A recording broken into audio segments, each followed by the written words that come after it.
साधना के मार्ग पर चलने वाले व्यक्ति की सबसे पहली और सबसे सटीक पहचान यही बताई गई है कि उसके भीतर भोगों के प्रति अरुचि उत्पन्न होने लगती है। यह अरुचि कोई बनावटी वैराग्य नहीं होता, नहीं ये जबरन पैदा की जाती है, ये भीतर की स्थिति का स्वाभाविक परिणाम होती है। जैसे ही साधक का मन सही दिशा में मुड़ता है, वैसे ही पहले जिन वस्तुओं, विषयों और अनुभवों में उसे रस मिलता था, वे धीरे धीरे फीके पड़ने लगते हैं।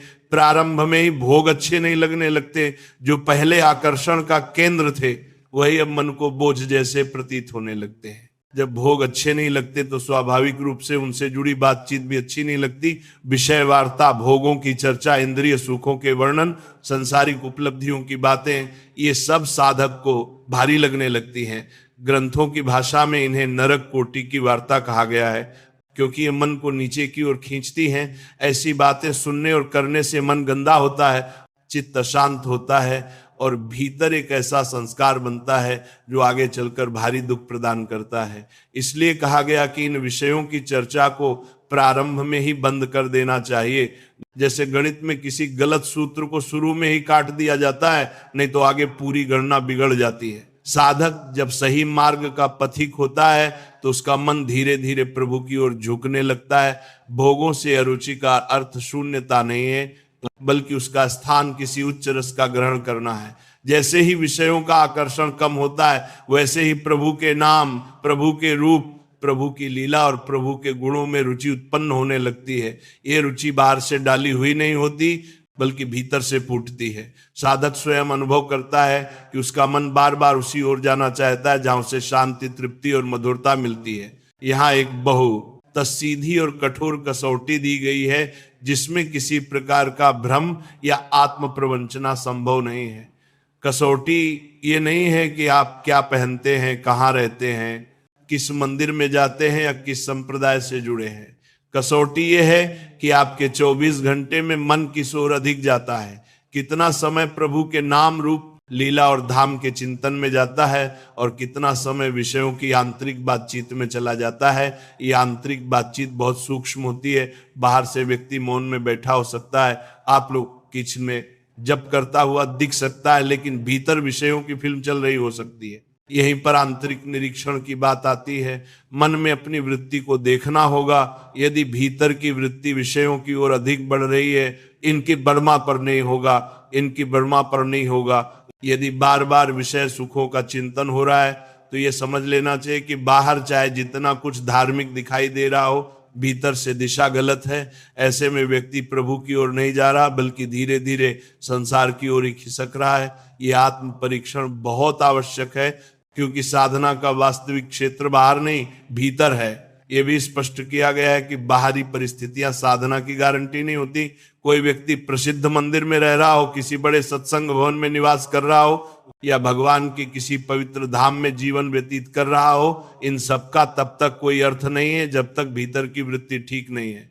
यदि अंदर का वातावरण अशुद्ध है, तो बाहर का पवित्र वातावरण भी साधक को नहीं बचा सकता। भीतर का भवन यदि विषयों से भरा हुआ है, तो बाहर के भवन की पवित्रता व्यर्थ चली जाती है। इसलिए साधना की शुरुआत ही भीतर से होती है।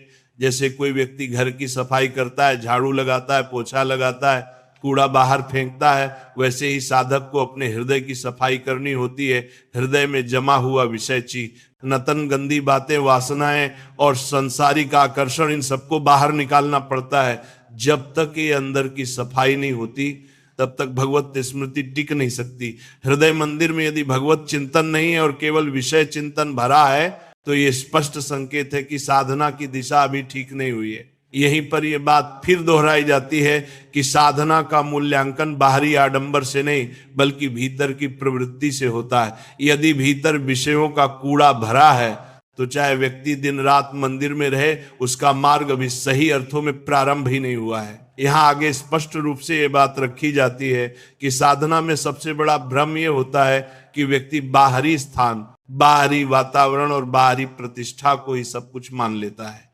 कोई सोचता है कि यदि वो किसी प्रसिद्ध मंदिर में रह रहा है, किसी बड़े सत्संग भवन में निवास कर रहा है, या भगवान के किसी पवित्र धाम में जीवन बिता रहा है, तो उसका मार्ग अपने आप ठीक हो गया। लेकिन ग्रंथ और संत वाणी इस भ्रम को पूरी तरह तोड़ देती है। कहा गया है कि यदि भीतर का भवन ठीक नहीं है तो बाहर का कोई भी भवन साधना को सफल नहीं बना सकता। मनुष्य के भीतर भी एक भवन है, एक मंदिर है, और वही असली साधना स्थल है। यदि उस भीतर के भवन में वातावरण खराब है, यदि वहां विषयों की दुर्गंध फैली हुई है, यदि वहां राग द्वेष अहंकार ममता और वासनाओं का कूड़ा जमा हुआ है, तो बाहर चाहे व्यक्ति किसी भी पवित्र स्थान में क्यों न हो, बात नहीं बनेगी। ये ठीक वैसा ही है जैसे कोई व्यक्ति सुंदर महल में रहता हो लेकिन उसके कमरे में कचरा भरा हो, दुर्गंध हो, गंदगी हो, तो वो महल भी उसे सुख नहीं दे पाएगा। इसलिए साधक से कहा गया है कि अपने भीतर के भवन में झाड़ू पोछा लगाओ। ये झाड़ू और पोछा बाहरी नहीं है, ये आंतरिक है। झाड़ू का अर्थ है अशुद्ध विचारों को हटाना, और पोछे का अर्थ है हृदय को भगवत स्मृति से नम करना। हृदय की मलिनता को दूर करना ही असली साधना है। जब तक भीतर का कूड़ा बाहर नहीं फेंका जाता तब तक वहां प्रभु का वास संभव नहीं होता। यहाँ विषय चिंतन को बार बार कूड़ा कचरा कहा गया है और उसका कारण भी स्पष्ट है। विषय चिंतन मन को नीचे गिराता है, उसे भारी बनाता है, उसकी सूक्ष्मता को नष्ट करता है। जब हृदय मंदिर में भगवत स्मृति नहीं होती और केवल विषयों की चर्चा चलती रहती है तो वह स्थान मंदिर नहीं रह जाता बल्कि बाजार बन जाता है। ऐसे में वहां प्रभु कैसे प्रकट होंगे? इसीलिए कहा गया कि चाहे व्यक्ति दिन रात सत्संग भवन में ही क्यों न रहता हो, यदि भीतर ये स्थिति है तो उसका मार्ग ठीक नहीं है। इसके बाद वृंदावन धाम का उदाहरण दिया गया है, क्योंकि लोग प्रायः ये तर्क देते हैं कि धाम की महिमा से तो अपने आप सुधार हो जाता है। कहा जाता है कि वृंदावन की इतनी महिमा है कि वहां रहने मात्र से सब ठीक हो जाता है। लेकिन यहाँ ये भी स्पष्ट किया गया है कि धाम की महिमा का अर्थ ये नहीं है कि व्यक्ति जैसा चाहे वैसा आचरण करे और धाम उसे जबरदस्ती पवित्र बना दे। धाम का प्रभाव तभी प्रकट होता है जब साधक उस प्रभाव के योग्य बनने का प्रयास करे। वृंदावन की विशेषता ये बताई गई है कि वहां भजन के परमाणु हैं। इसका अर्थ यह है कि वहां भजन करने में सहयोग मिलता है, वातावरण सहायक होता है, मन को एकाग्र करने में अपेक्षाकृत कम संघर्ष करना पड़ता है। लेकिन यदि वहां भी भजन न किया जाए और वही विषय चिंतन, वही विषय क्रीड़ा चलती रहे, तो फिर प्रश्न उठता है कि वहां रहकर किया ही क्या जा रहा है। वृंदावन कोई विषय क्रीड़ा का धाम नहीं है, वह तो प्रिया प्रीतम की नित्य प्रेम लीला की स्थली है। यदि ऐसे पवित्र धाम में रहकर भी व्यक्ति विषयों में ही डूबा रहे तो ये साधारण भूल नहीं रह जाती बल्कि भारी अपराध बन जाता है।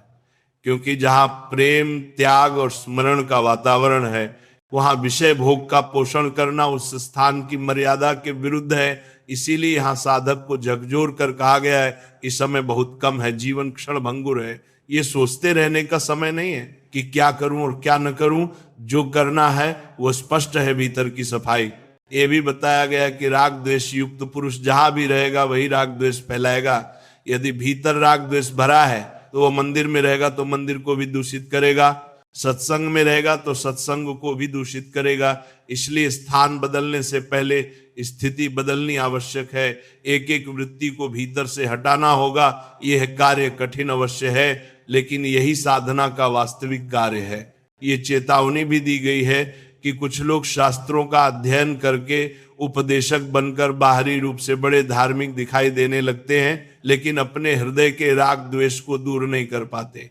परिणाम ये होता है कि उनके उपदेशों में भी पक्षपात, कटुता और निंदा दिखाई देने लगती है। वे एक पक्ष को लेकर दूसरे पक्ष की निंदा करते हैं, एक उपासना को श्रेष्ठ बताकर दूसरी उपासना को नीचा दिखाते हैं। ऐसे लोग अपने जीवन को इसी में सार्थक मान लेते हैं, उन्हीं पर, जबकि वास्तव में वे साधना के मूल उद्देश्य से भटक चुके होते हैं। इसलिए उपासक को इन सब पक्षों में नहीं फंसना चाहिए, न किसी की निंदा न किसी का समर्थन, केवल अपने मन की ओर देखना चाहिए।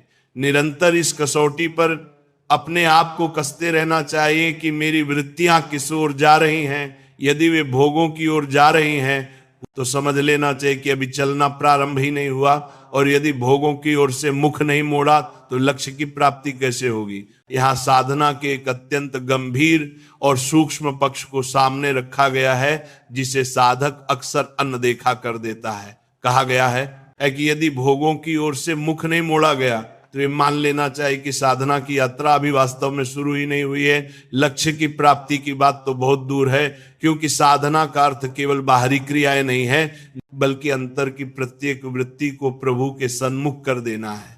जब तक भीतर की वृत्तियां संसार की ओर भागती रहती हैं, तब तक बाहर की साधना केवल श्रम बनकर रह जाती है। प्रभु के सन्मुख जीवन को रखने का अर्थ ये नहीं है कि केवल पूजा पाठ जप या नियमों का पालन कर लिया जाए। इसका अर्थ है कि मन की एक एक वृत्ति प्रभु के चिंतन में लगे।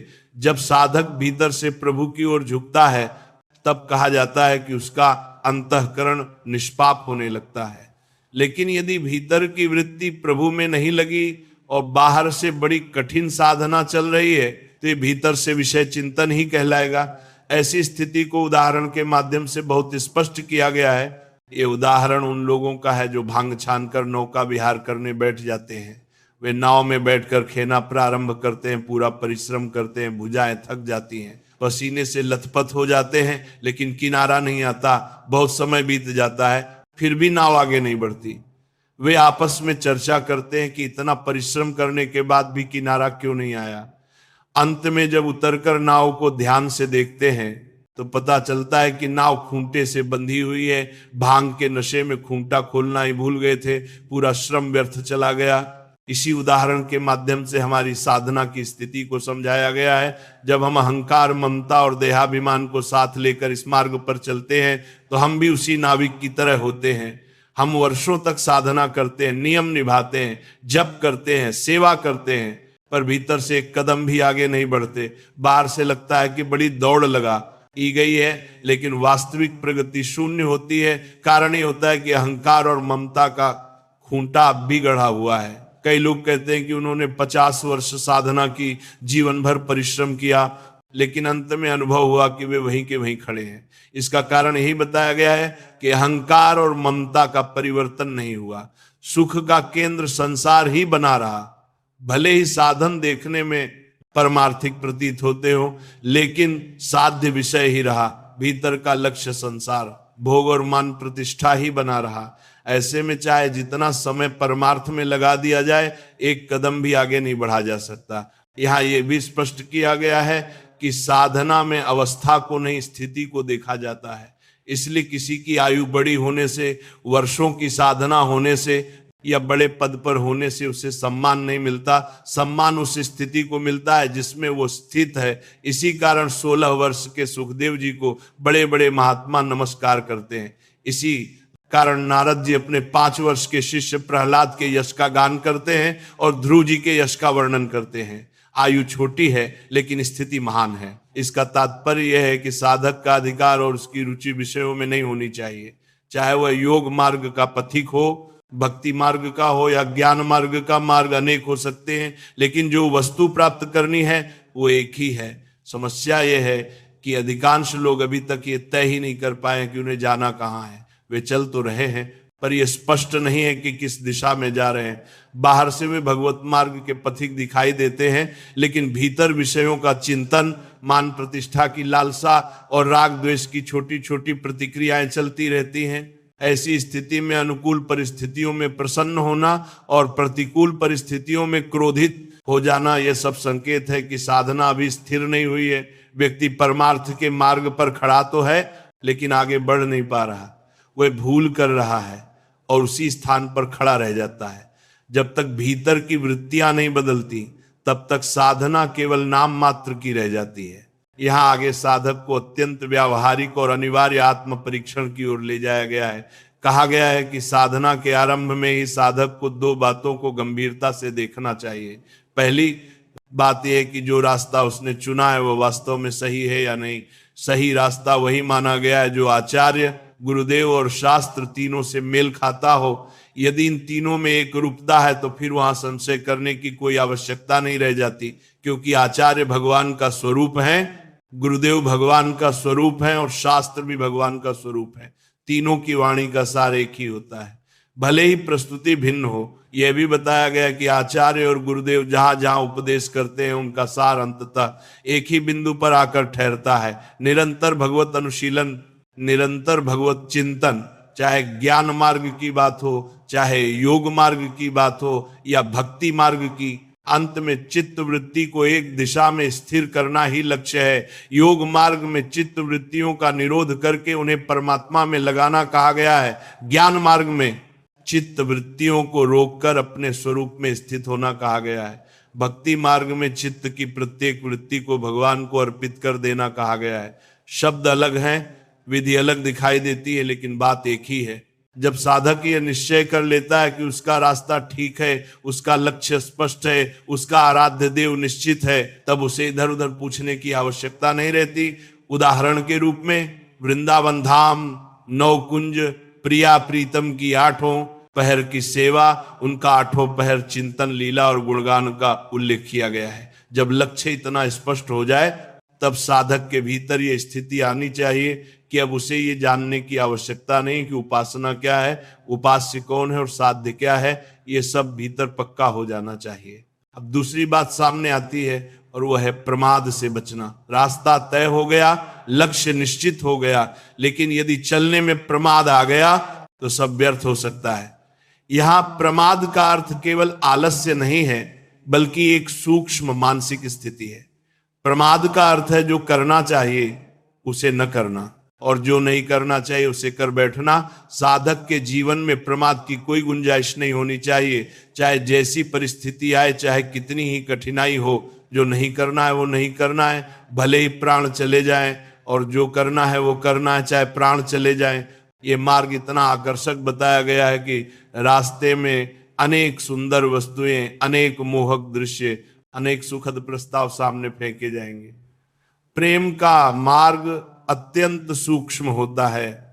थोड़ा सा भी विचलन हुआ और साधक को पता भी नहीं चलेगा कि उसका मार्ग बदल गया। बाहर से उसे लगेगा कि वो चल रहा है, लेकिन वास्तव में वो किसी और दिशा में मुड़ चुका होगा। इसी को उदाहरण के रूप में बताया गया है कि चलते चलते राई के समान दिशा बदल जाती है और साधक को पता भी नहीं चलता। इसी कारण कहा गया है कि जो भगवत मार्ग का पथिक है वो प्रमाद नहीं कर सकता, और जो प्रमाद करता है वो भगवत मार्ग का पथिक नहीं हो सकता। दोनों बातें एक दूसरे के विरोध में नहीं, बल्कि एक दूसरे की पुष्टि करती हैं। ये मार्ग इतना संवेदनशील है कि यहाँ थोड़ी सी लापरवाही भी भारी नुकसान कर सकती है। इसलिए साधक को हर क्षण सजग रहना होता है। अपने आचरण, अपने विचार और अपनी वृत्तियों पर निरंतर दृष्टि रखनी होती है। ये भी कहा गया है कि इस मार्ग में ऐसे ऐसे लोग भेजे जाएंगे जो देखने में बहुत भले, बहुत हितैषी और बहुत प्रेमपूर्ण प्रतीत होंगे। वे स्वयं को साधक का परम मित्र और हितैषी बताकर उसके जीवन में प्रवेश करेंगे, लेकिन उनका उद्देश्य साधक को उसके वास्तविक हित से हटाकर विपरीत मार्ग में खड़ा करना होगा। वे धीरे धीरे बातचीत के माध्यम से, बिना प्रत्यक्ष विरोध किए, साधक की दिशा बदल देंगे। साधक को यह भ्रम रहेगा कि वो अभी भी मार्ग पर है, जबकि वास्तव में वो अलग हो चुका होगा। इसीलिए पहले से सावधान किया गया है कि इस मार्ग में ठग भी हैं और चोर भी हैं। यदि साधक स्वयं सजग रहेगा, अपने लक्ष्य से दृष्टि नहीं हटाएगा, तो कोई उसे नहीं ले जा सकेगा। लेकिन यदि उसने सावधानी छोड़ी, यदि उसने अपनी दृष्टि प्रभु से हटाकर इधर उधर कर ली, तो वही क्षण उसके पतन का कारण बन सकता है। इसलिए कहा गया है कि प्रभु की ओर बढ़ने वाला उपासक सदा सावधान रहे। यहाँ आगे साधना के सबसे सूक्ष्म और निर्णायक तत्व की चर्चा आती है, और वह है आश्रय।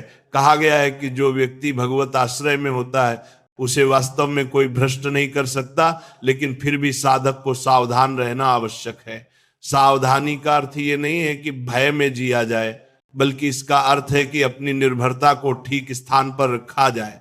साधना करते हुए भी यदि आश्रय प्रभु का नहीं है, तो साधक के भीतर एक अदृश्य कमजोरी बनी रहती है, जो अवसर पाकर उसे गिरा सकती है। ये स्पष्ट रूप से कहा गया है कि साधन खूब करने चाहिए। जीवन में अनुशासन हो, सदाचार हो, ब्रह्मचर्य हो, सत्य का पालन हो, हिंसा से दूरी हो, पवित्रता हो, ये सब साधन के अंतर्गत आते हैं और इनका त्याग नहीं किया जा सकता। लेकिन यहाँ एक अत्यंत गहरी बात कही गई है कि इन साधनों पर भरोसा नहीं रखना है। भरोसा केवल प्रभु का रखना है। साधनों का भरोसा रखने का अर्थ है कि व्यक्ति भीतर से ये मानने लगे कि उसकी साधना, उसका संयम, उसका ज्ञान ही उसकी रक्षा कर लेंगे। यही भाव धीरे धीरे अहंकार का रूप ले लेता है। जब साधक साधनों पर भरोसा करता है तो अनजाने में उसके भीतर ये भाव आ जाता है कि मैंने यह किया है, इसलिए मैं योग्य हूं। यही भाव साधना को दूषित कर देता है। इसलिए कहा गया है कि आचरण पवित्र होना चाहिए, जीवन मर्यादित होना चाहिए, लेकिन भरोसा इन बातों का नहीं होना चाहिए। भरोसा प्रियाजू का होना चाहिए, क्योंकि अंततः साधना की सिद्धि प्रभु की करुणा से ही होती है, साधक की योग्यता से नहीं। यह भी कहा गया है कि जो भगवत आश्रय में स्थित होता है उसे कोई भ्रष्ट नहीं कर सकता। मार्ग में अनेकों विघ्न आएंगे, ये निश्चित है। साधना और उपासना में विघ्न ना आए ऐसा कभी नहीं होता। विघ्न बाहर से भी आएंगे और भीतर से भी, कभी मान के रूप में, कभी ज्ञान के अभिमान के रूप में, कभी वैराग्य के अभिमान के रूप में, तो कभी सेवा और त्याग के अभिमान के रूप में। इन विघ्नों को परास्त करने की सामर्थ्य केवल भगवत आश्रय से प्राप्त होती है। ये विषय बहुत सूक्ष्म बताया गया है। साधना करते हुए यदि व्यक्ति केवल उपासना करता है लेकिन आश्रय प्रभु का नहीं लेता तो प्रायः गिर ही जाता है, क्योंकि ऐसे साधक का सहारा उसका अपना बल होता है, उसका ज्ञान, उसकी साधना, उसका संयम, और जहां अपना बल आधार बनता है वो वहां गिरने की संभावना बनी रहती है। इसके विपरीत जो साधक प्रभु का आश्रय लेकर प्रभु की उपासना करता है वो आगे बढ़ता ही चला जाता है, कोई भी विघ्न उसे गिरा नहीं पाता। यहाँ स्पष्ट रूप से भेद किया गया है कि प्रभु की उपासना के साथ प्रभु का आश्रय लेना अनिवार्य है, केवल उपासना पर्याप्त नहीं है। जो लोग उपासना तो करते हैं, साधना तो करते हैं, लेकिन आश्रय प्रभु के चरणों का नहीं लेते, वे ऊंचे ऊंचे पदों पर पहुंचकर भी भ्रष्ट होते देखे गए हैं। इतिहास और पुराण ऐसे उदाहरणों से भरे पड़े हैं।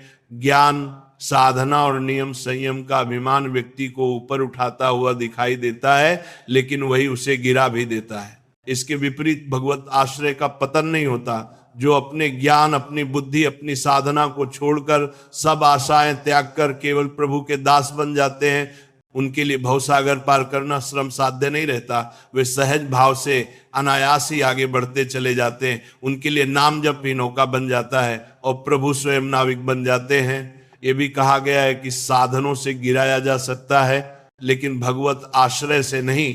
यही कारण है कि महापुरुषों ने साधना के क्षेत्र में इतनी सूक्ष्म बातें निकाली हैं। इन बातों को समझकर और जीवन में उतारकर साधक को इस प्रकार सजग बनाया गया है कि वो कहीं भी किसी भी अवस्था में गिर न सके। साधना का यह स्तर बाहरी दिखावे से बहुत दूर है, लेकिन यही वास्तविक सुरक्षा है। यहाँ प्रवचन अपने चरम बिंदु पर पहुंचता है, जहाँ साधना के पूरे मार्ग को एक अत्यंत सूक्ष्म लेकिन निर्णायक निष्कर्ष पर लाया जाता है।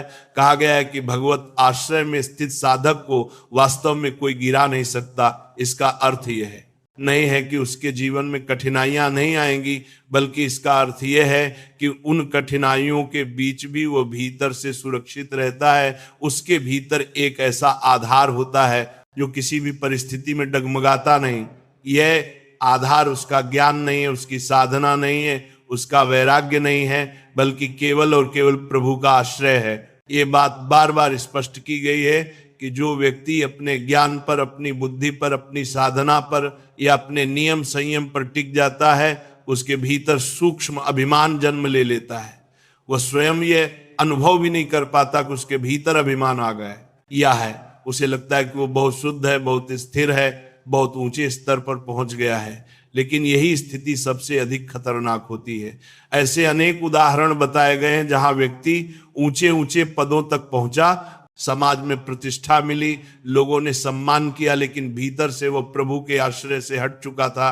परिणाम ये हुआ कि समय आने पर वो गिर गया। ये भी कहा गया है कि जो व्यक्ति प्रभु की उपासना करता है लेकिन प्रभु का आश्रय नहीं लेता, वो प्रायः गिर ही जाता है, क्योंकि उसकी साधना का केंद्र वह स्वयं होता है। उसका बल, उसकी क्षमता, उसका पुरुषार्थ ही उसकी सुरक्षा बन जाता है। लेकिन मनुष्य का बल सीमित है, परिस्थिति, समय और संस्कार के दबाव में वो बल टूट जाता है।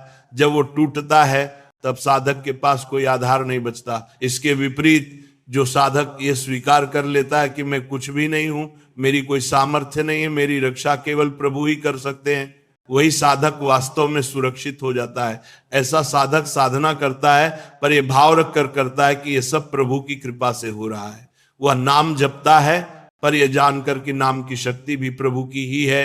वह नियम निभाता है पर यह मानकर कि नियम निभाने की शक्ति भी प्रभु ही दे रहे हैं। यहाँ भक्त की उस अवस्था का वर्णन आता है जहां वह अपनी सारी आशाएं, सारे सहारे, सारे भरोसे छोड़ देता है और केवल प्रभु का दास बन जाता है। वह ये नहीं देखता कि उसके पास कितना ज्ञान है, कितनी साधना है, कितनी योग्यता है।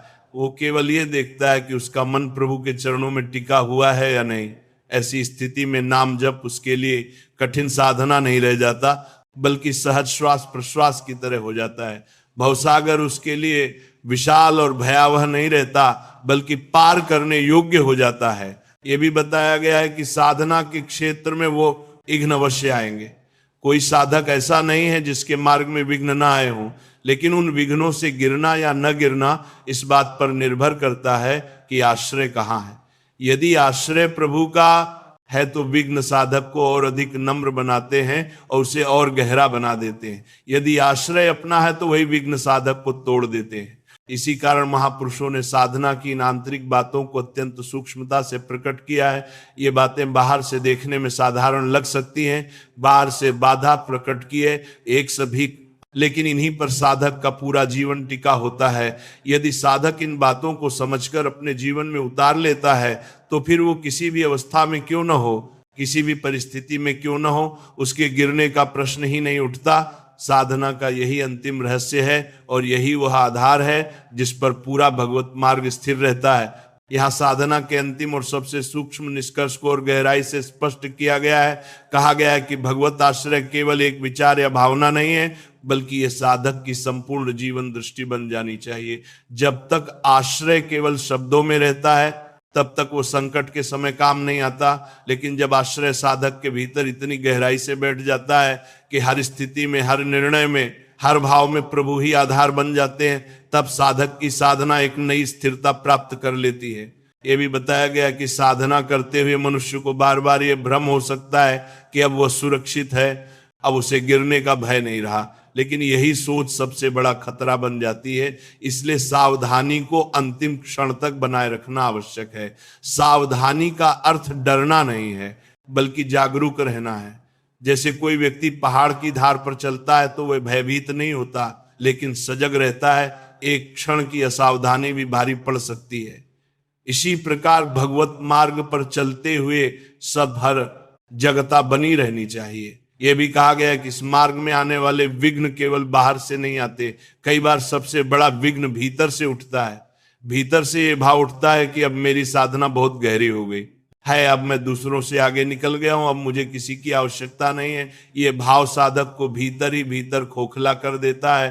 बाहर से सब ठीक दिखाई देता है, लेकिन भीतर से आधार खिसक चुका होता है। इसलिए महापुरुषों ने बार बार कहा है कि साधक जितना आगे बढ़े उतना ही अपने को छोटा समझे। यह भी स्पष्ट किया गया है कि भगवत आश्रय का अर्थ निष्क्रियता नहीं है। आश्रय लेकर बैठ जाना और ये सोच लेना कि अब कुछ करने की आवश्यकता नहीं, ये भी एक भ्रम है। साधना करनी है, नियम निभाने हैं, मर्यादा में रहना है, जप करना है, स्मरण करना है, सेवा करनी है, लेकिन इन सब के बीच ये भाव नहीं आना चाहिए कि इन्हीं के कारण सब कुछ हो रहा है। साधक का भाव ये होना चाहिए कि प्रभु की कृपा से ये सब संभव हो पा रहा है। ये स्थिति आने पर साधक का जीवन बहुत सरल हो जाता है, भीतर संघर्ष कम हो जाता है। वह हर परिस्थिति में प्रभु को याद रखता है। सुख आए तो भी प्रभु की कृपा समझता है, दुख आए तो भी प्रभु की व्यवस्था मानता है। ऐसी स्थिति में साधक दूसरों से तुलना नहीं करता, न किसी की निंदा करता है, न किसी से ईर्ष्या करता है। उसका ध्यान केवल इस पर रहता है कि उसका मन प्रभु से जुड़ा रहे। अंत में यह भाव और अधिक गहरा किया गया है कि साधना का वास्तविक उद्देश्य किसी विशेष अनुभव, सिद्धि या स्थिति को प्राप्त करना नहीं है। साधना का उद्देश्य है अपने को पूरी तरह प्रभु के अधीन कर देना।